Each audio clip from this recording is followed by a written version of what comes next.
Olá, muito bom dia. Muito obrigado mais uma vez pela sua companhia. Está começando mais um programa Agronegócio e eu desejo a você um dia muito feliz e abençoado.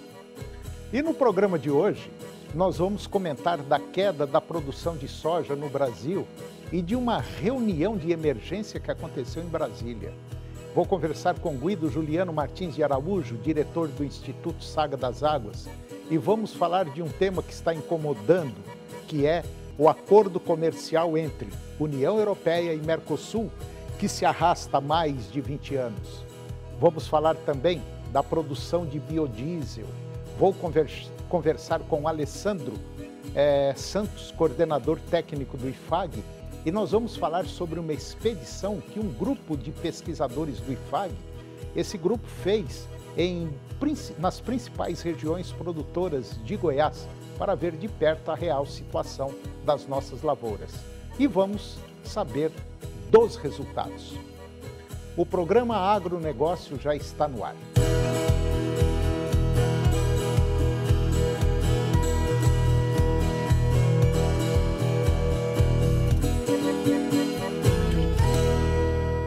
Eu começo o programa de hoje falando da queda da produção de soja no Brasil. Pesquisas realizadas pela AproSoja Mato Grosso e AproSoja Brasil mostram uma redução superior a 20% na produtividade da soja lá no estado do Mato Grosso e mais de 12% em todo o país. O recuo é causado pelas adversidades climáticas durante o plantio da oleaginosa, principalmente lá no Mato Grosso. E segundo o setor produtivo, os números vistos no campo não apontam perspectivas de safra recorde no país, como é apresentado pela Conab e também pelo SDA. As projeções da Conab indicam uma safra brasileira de 155 milhões de toneladas de soja, o que representa um incremento de 0,4% quando comparada com a temporada 22-23. E de acordo com pesquisa realizada pela AproSoja Brasil, em conjunto com as associações estaduais, as estimativas apresentam uma produção de 135 milhões de toneladas, ou seja, uma diferença de 20 milhões de toneladas.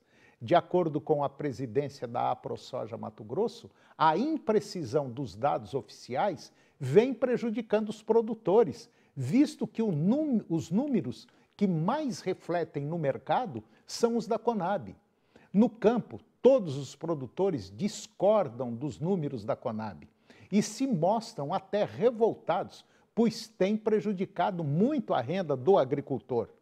Na avaliação do presidente da AproSoja, uma das formas de o governo ajudar o sojicultor a superar essa crise seria a alteração da metodologia de pesquisa da Conab, trazendo números que refletem melhor a realidade do campo para o mercado de commodities.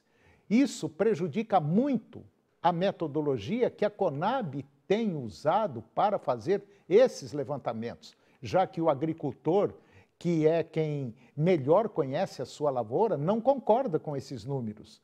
Para a ProSoja Brasil, o que o governo pode fazer agora para iniciar ajudando o produtor é buscar uma nova metodologia, realinhar esses números com a realidade das lavouras para que possa trazer justiça e preços coerentes. E agora vamos falar de uma reunião que aconteceu em Brasília para preparar um plano para o setor agropecuário não quebrar. Essa foi a tônica da reunião. O ministro da Agricultura, Carlos Fávaro, disse que o governo federal está preparando um plano de ajuda a produtores rurais que estão enfrentando dificuldades por causa das intempéries climáticas, do achatamento do preço das commodities e do alto custo de produção. O ministro da Agricultura, Carlos Fávaro, ele apresentou um diagnóstico do setor ao ministro da Fazenda, Fernando Haddad, e existe aí uma linha de crédito em dólar com juros reduzidos no Banco Nacional de Desenvolvimento Econômico e Social, BNDES, e a prorrogação de parcelas de contratos financiados com recursos do Tesouro Nacional. O ministro da Agricultura, ele disse que o plano ele é necessário para atender às demandas de produtores rurais de diversas regiões do país.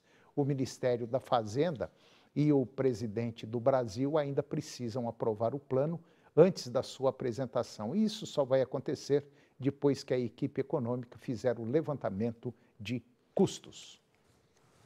E agora eu vou conversar com Guido Juliano Martins de Araújo. Guido, ele é o diretor do Instituto Saga das Águas, e nós vamos falar de um tema interessante, que está incomodando já há muito tempo, que é o acordo entre a União Europeia e o Mercosul, que se arrasta há mais de 20 anos. Guido Juliano, bom dia. Obrigado mais uma vez. Está tudo bem? Bom dia, Antônio. Tudo bem. Ô Guido, nós estamos vendo aí essa diferença de números entre Conab e a ProSoja, e realmente os números da Conab e do SDA aí estão lá para cima, e a ProSoja Brasil fala que a queda vai ser maior. Eu concordo com a ProSoja Brasil.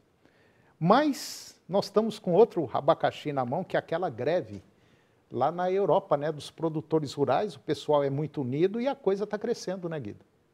Antônio, crescendo de uma maneira preocupante, e isso acabou obstaculando também o avanço deste acordo entre o Mercosul e a Comunidade Econômica Europeia. Isso é muito ruim para os dois blocos, tanto o bloco europeu quanto o bloco do Mercosul. Mas quem leva mais desvantagem nisso somos nós do bloco do Mercosul. Se este acordo tivesse sido celebrado já há algum tempo, nós teríamos produtos, maquinários mais baratos, tecnologia mais acessível. E o que a gente está assistindo é um protecionismo muito grande, não só dos europeus, mas do Brasil também. O Brasil não aceita que empresas internacionais participem de concorrências públicas aqui no Brasil, o que iria baratear as nossas obras de infraestrutura e os produtos também adquiridos pelo setor público, produtos importados da Europa. Então, esse preciosismo por parte dos europeus e por parte do Brasil afunda mais uma vez um acordo, Antônio, que envolve a soma dos habitantes dos dois blocos dá em torno de 700 milhões de pessoas. Um mercado fantástico que significa 35% do PIB do planeta. E nós perdemos mais uma vez. É incrível, né, Guido? O cavalo já parou na porta, arriado, tinha tudo, matula, tudo pronto, vamos embora, monta no cavalo, cavalo mansinho, e estamos aí, perdendo tempo. Ô Guido, e por falar em perder tempo, um outro ponto que está preocupando muito é essa economia nossa, né, Guido? Que parece que ela está, cada dia que passa, pior, né? Antônio, a preocupação é esse endividamento e eles procurando cada vez mais arrecadar impostos ao invés de diminuir despesas. Nós assistimos agora o Congresso Nacional cada vez mais voraz em termos de verbas públicas, forçando o governo a criar mais fontes de arrecadação, e quem sofre com isso é a população, principalmente a classe média e a classe pobre. A classe pobre é a que paga mais impostos, e o governo, eu não sei o que eles pensam, isso quer dizer que o povo, que já é pobre, vai continuar cada vez mais pobre e pagando impostos para abastecer os políticos brasileiros, que nós não assistimos estas verbas que estão distribuídas para os políticos, nós não assistimos de maneira clara as obras. Elas acontecem, eles estão colocando esse dinheiro em obras, mas são obras que muitas vezes não acabam, né, Guido? Vão beneficiar os mesmos e não a população. E de maneira geral essas obras começam e não terminam, né, Guido? Não é para terminar. Agora, Guido, diante dessa economia capenga que nós estamos vivendo, uma economia sem confiança, um país sem confiança, eu particularmente digo que todo dia que eu levanto eu falo, e agora, meu Deus, como é que vai ser? Entendeu? Sim. eu tenho muito medo porque nós estamos vivendo também um momento muito delicado, que é esse momento de incerteza do agronegócio brasileiro, que é parte integrante da economia do país, e parece que esse ano vai dar uma quebra, né? É uma quebra preocupante, porque nós sabemos que o agronegócio brasileiro responde por 1/3 do PIB brasileiro. Isso é muita, muita coisa. E o governo de Brasília já preocupado com isso, mas o que nós estamos assistindo em Brasília serão medidas de remediação e não medidas estruturantes. E é o que a gente precisa.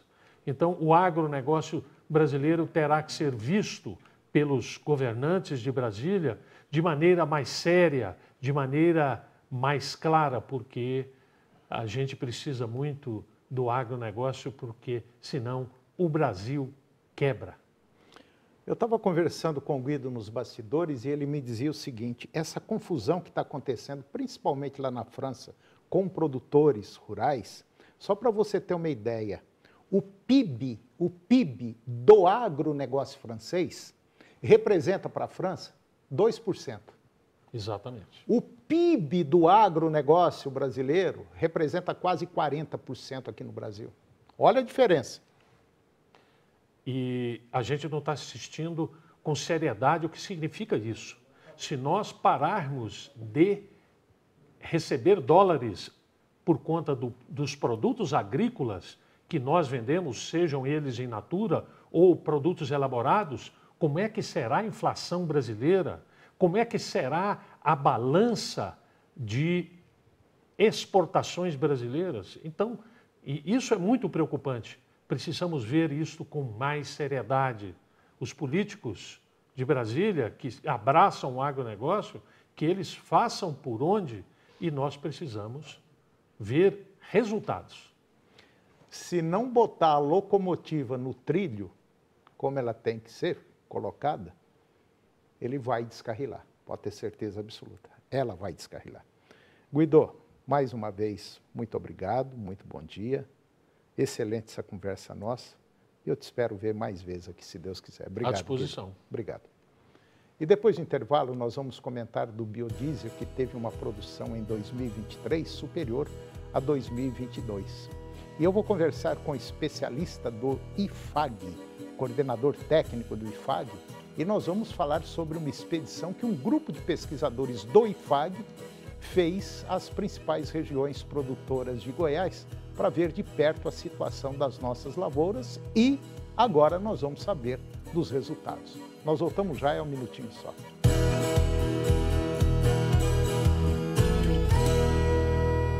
No Jornal do Meio-Dia você pode confiar. As notícias que você precisa saber com respeito e credibilidade em primeira mão. De segunda a sexta ao meio-dia e aos sábados, 12:30. Aqui na TV Serra Dourada. O que é o Senar Mais? É um programa do Senar que leva assistência técnica e gerencial para vocês produtores. Um técnico de campo irá te acompanhar por 2 anos. Ele fará um diagnóstico da sua fazenda, faz um planejamento junto com você, te orienta sobre tecnologias, manejo, oferecendo cursos para qualificação e o principal, fará o gerenciamento mensal da sua atividade. E o que é melhor, sem cobrar nada por isso.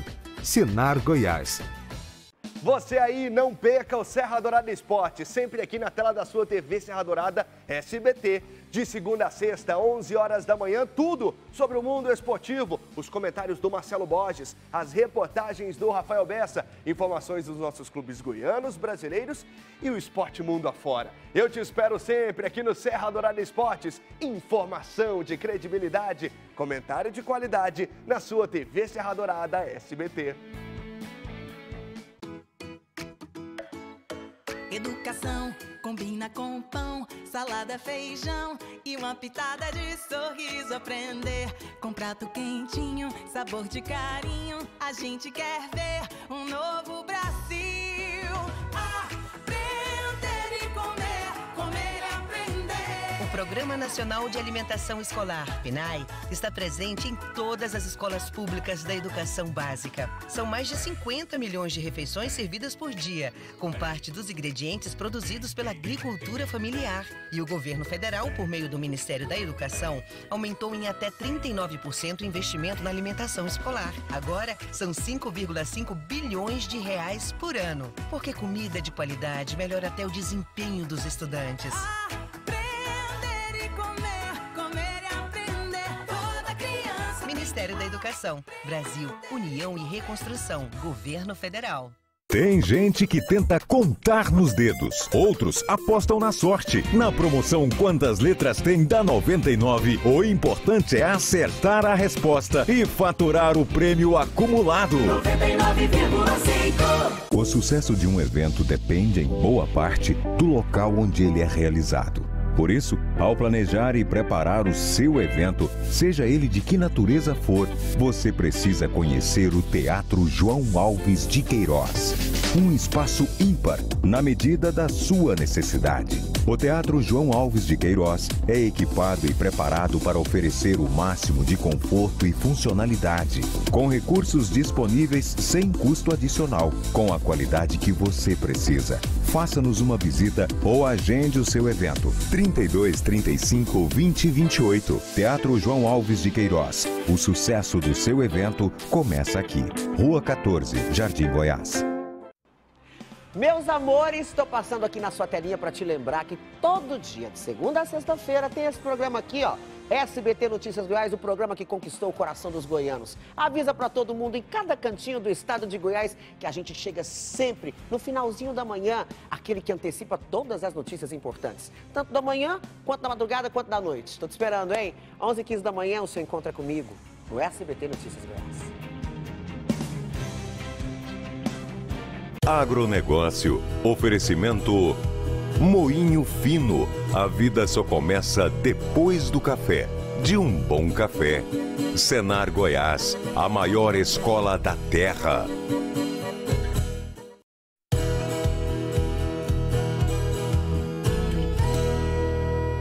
Nós estamos de volta e agora nós vamos falar de biodiesel, que teve uma produção agora em 2023 bem superior à produção de 2022. A Agência Nacional do Petróleo, Gás Natural e Biocombustíveis, a ANP, ela anunciou que entre janeiro e dezembro do ano passado, as empresas do setor de biodiesel entregaram 7 bilhões 340 milhões de litros às distribuidoras, um volume quase 20% superior ao comercializado em 2022 e cerca de quase 8% superior ao seu melhor desempenho registrado em 2021.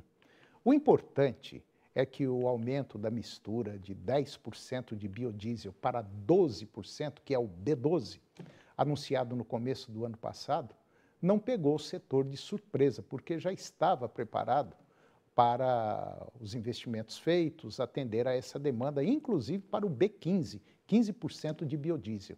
Não faltou matéria-prima, não faltou capacidade, sobrou qualidade ao produto ofertado em forma de mistura ao diesel fóssil, principalmente, é claro, nas bombas de todo o setor.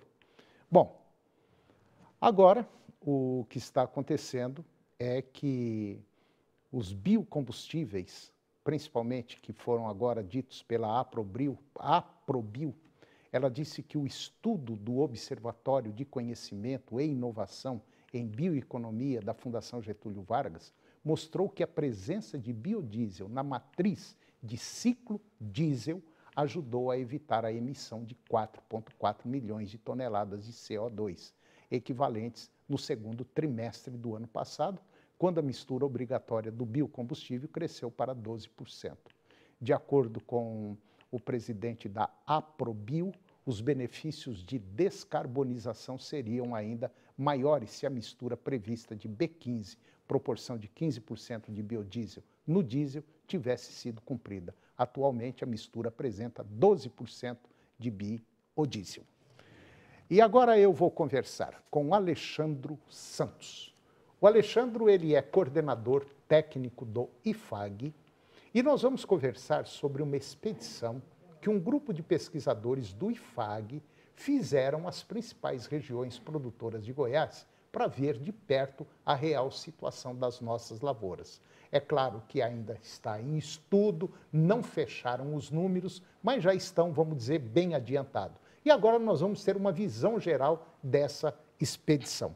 Alexandre Santos, muito bom dia, muito obrigado pela sua presença. É um prazer tê-lo aqui para falar de um tema interessante e deixar o nosso público, principalmente os produtores rurais, vamos dizer assim, antenados sobre a situação do nosso estado. Bom dia, tudo bem? Bom dia, Tony. Uma satisfação estar aqui com vocês. Muito obrigado. Alexandre, vocês formaram um grupo lá no IFAG. Me fala primeiro, o que é o IFAG? O que o IFAG faz? Bom, o IFAG é um Instituto para Fortalecimento da Agropecuária de Goiás. É um instituto vinculado ao sistema FAEG-Senar IFAG, né? Então é um braço do sistema que trabalha toda a parte de inteligência do agronegócio, a parte estatística, números, cotações, estimativas. Então toda essa parte que envolve números do agronegócio, a gente trabalha dentro desse centro de inteligência do nosso sistema. E tem muita coisa lá no IFAG, coisa que eles já levantaram já há alguns anos, há algum tempo, e coisas muito interessantes que dizem respeito, é claro, principalmente a economia do agro aqui em Goiás. Bom, vocês formaram um grupo, já tem aí, parece-me que 3 semanas que vocês saíram, fizeram um tour pelas principais regiões, e o que foi observado durante essa semana que vocês estiveram viajando? O que foi observado até agora e quais são os números que vocês já conseguiram dar assim uma levantada?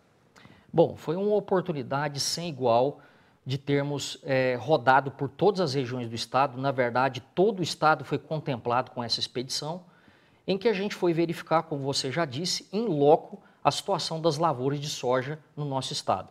Haja vista que nós tivemos um problema muito grande com relação à questão climatológica esse ano, né? Um El Niño muito forte e que prejudicou muitas áreas produtivas, principalmente aqueles produtores que plantaram mais cedo, né? Talvez aí aguardando um prognóstico de clima mais favorável.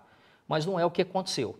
Então, essa expedição, na verdade, é de todo o sistema, Tony, não é só do IFAG. Claro. A FAEG, o Senar, todo o corpo técnico do sistema foi envolvido nessa expedição. Nós rodamos aí mais de 8.000 quilômetros ao total, né?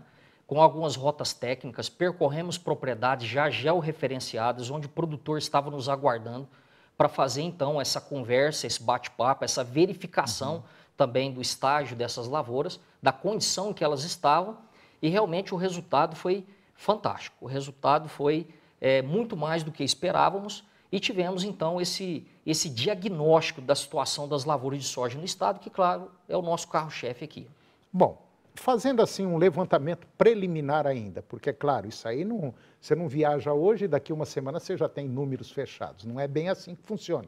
Demanda um pouco de tempo. Mas, a princípio, dá para ter uma ideia aí de perda, vendo uma região, vendo outra, dá para ter mais ou menos assim uma ideia de quebra de safra? Sim, é por isso que é importante... Safra de soja, hein? Vamos deixar bem claro, safra de soja. Isso. Por isso que é importante esse bate-papo direto com o produtor, para ter uma percepção direta dele, né? Então a gente verificou aí uma variação bastante expressiva, principalmente na região sudoeste do estado, que foi a primeira a plantar, né? E está sendo a primeira a colher agora. Então a gente teve resultados realmente assim muito abaixo, muito aquém do que o produtor esperava, né? Nós tivemos áreas, por exemplo, na região ali de Rio Verde, Montevidéu, em que o produtor estava colhendo naquele exato momento em que a expedição estava passando 7 sacas de soja por hectare. Meu Deus, né? Mas não paga nem... Não paga nem quase nem a colheita, quase nem a colheita nem o diesel, paga, né? Nem o diesel do hectare. Então, Tony, a gente verificou que as lavouras de soja no estado, elas estão com um nível de variabilidade muito grande. Então, ou seja, as lavouras estão muito heterogêneas. A gente pegou lavouras no estágio inicial de plantio, lavouras plantadas agora em janeiro, desde lavouras que estavam sendo colhidas, né? Então, a gente percebeu que dentro do histórico de produtividade do produtor, a gente pode basear aí uma média de 20 a 25 sacas a menos que ele estava colhendo, né? Dentro de uma situação mais ou menos normal, ele estava colhendo de 20 a 25 sacas a menos, né, por hectare. Então, certamente nós vamos ter uma quebra de produtividade no estado, ela é expressiva, nós não sabemos ainda o quanto que isso vai, o quanto que efetivamente essa quebra vai ser, exatamente por esse nível de heterogeneidade dessas lavouras, né? Então, por isso a gente não trouxe um número ao final da expedição, um número concreto, um número certo de quanto é que vai ser essa quebra, porque muita coisa ainda tem para acontecer. Inclusive esses dados que o Alexandre está falando é relativo à soja. Mas é óbvio que o milho ele faz parte do processo, ele faz parte da soja, porque é natural, já é praxe você plantar soja, colhe a soja e planta o milho, em condições normais. Então teve gente aí que nem plantou soja, teve gente aí que basicamente já entrou direto com o milho para tentar salvar alguma coisa. Agora, que nós vamos ter uma quebra significativa, isso aí não pode ter certeza absoluta que vai. A soja vai representar, é o carro-chefe, e o milho, consequentemente, vem por tabela atrás. Talvez seja aí uma cultura que também vai ser prejudicada, né? Os produtores, inclusive, estavam brincando com a gente, né? Quando a gente fazia uma pergunta, qual é a sua expectativa de segunda safra? Eu falava, mas a segunda safra está aqui, você está vendo aí. É a soja, né? A própria soja que foi semeada muito tardiamente, né? E que aquilo ali não vai dar para plantar o milho. Não vai ter time, não vai ter janela para plantar uma segunda safra. O que a gente está percebendo, que vão ser talvez culturas de ciclo muito curto, ou principalmente pastagem. Vai colocar pastagem e vai fazer a segunda safra de boi. É verdade. De boi. Então é isso que a gente verificou na grande maioria das áreas que a gente percorreu. Agora, do centro-norte do estado, realmente a situação está bem mais crítica. É aquela região que já vai lá para o lado do Tocantins, já começa a pegar lá o Matopiba, aquela região também. Infelizmente, esse ano nós vamos ter aí uma surpresa muito grande no agro, e todos nós sabemos, a gente está cansado de falar aqui no programa, que o agro é, vamos dizer, o esteio econômico do nosso país. Mas, infelizmente, nós não temos como resolver o problema das condições climáticas. Então, é o que nós temos para hoje. Que agora, que o tombo vai ser grande, pode ter certeza que vai. A região centro-oeste é a maior região produtora do país e ela vai sentir o baque, né? Exatamente, Tony. Como eu estava dizendo, o IFAG, a gente trabalha muito essa parte mercadológica, a questão de custos. Estava verificando os custos no dia de ontem. R$ 127,40 o custo de produção da saca de soja em uma área arrendada. Então agora pensa, né, com soja no preço que está, né, o mercado não reage por uma série de situações, e então o produtor realmente está muito preocupado e a situação vai ser muito tensa nessa safra 23-24. Eu não quero ser pessimista não, mas eu vou ser realista. Pode ter certeza absoluta, muita gente vai quebrar. Infelizmente, é uma situação delicada e que não tem, basicamente, muito o que se fazer. Infelizmente, não tem. Mas eu tenho certeza absoluta que assim, Alexandre, que tiver esses números, já os dados todos compilados, todos já preenchidos, que você volte aqui para a gente trocar mais umas ideias aí, uma prosa, e esse tipo de conversa é muito bom. Serve de alerta para o setor produtivo goiano. Certo? Sem dúvida. Alexandre, eu agradeço muito a sua presença aqui e as portas do nosso programa sempre estarão abertas aí para vocês, a hora que quiser, nós estamos à disposição, tá bom? Estamos à disposição também, muito obrigado. Obrigado. E o programa de hoje chegou ao fim. Eu termino o nosso programa com a seguinte frase: viver é a coisa mais rara do mundo.